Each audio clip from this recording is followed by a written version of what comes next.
Yan, so DS17W for release unit. So tatlong gapuha. So ito lang yung nakayanan natin na setup. So ito lang siya. So DS17W luro, naka-lift up ito na unit. So R15 ang mags.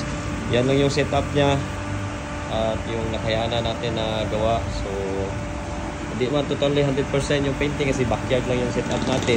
So backyard paint lang yung gawa natin, hindi pang kasa. So ito lang yung nakayanan natin. So yan, DS17W. So naglagay sa ng dual auxiliary.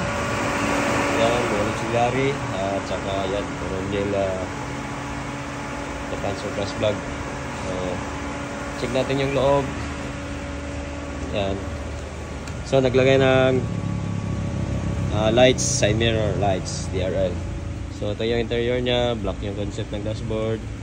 Just naka tachometer, naka Android at saka naka dashcam, naka ceiling wrap VIP. Yan yung VIP ceiling niya. So yung seats, yan yung seats niya.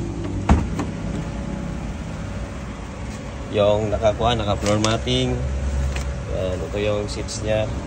So kita nyo napaka-executive ng gawa ng ating upholstery man. So napaka-ganda. So ito lang yung nakayanan natin. Yan, so kita nyo napaka-straight. So gagawa talaga ng gawa. Yan, napakalinis ng upholstery natin. Saka yung dito, same pa rin ang setup sa likod. Yan, so ito yung unit nya, naka VIP at saka naka box sa likod. Yan, sa loaded. So Rongel, ito lang yung ginawa natin. Hindi man perfect kasi surplus at saka backyard painting lang. Ito lang yung nagawa natin. Yan. So ayos. Simple lang talaga na ang setup na to.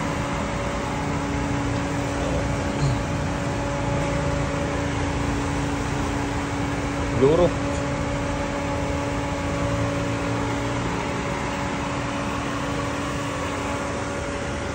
Yun, nakayanan. Mirror.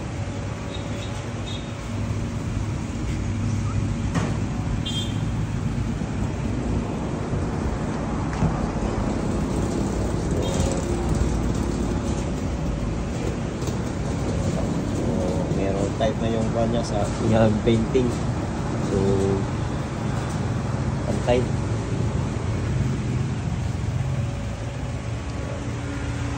All stock setup, Miyama conversion, gearbox pa rin. Tsaka standard na yung mechanism ng lahat ng sasakyan na to. Kung anong meron sa Japan, andito lahat sa kanya. Walang na-reconvert, walang kinakatay, wala lahat. So standard talaga lahat yung gawa natin dito. So all stock, sabing all stock yung evaporator, cooling system, standard. Lahat ng mechanism sa front, dito sa front, walang na-reconvert. So yung mga mechanism dito sa ilalim ng dashboard, so walang na-reconvert. Yan yung naging setup nito. So lahat ng setup walang na-convert.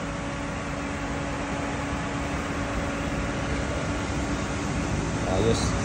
So yun lang, Rongel Japan Surplus plug. Good. So peace.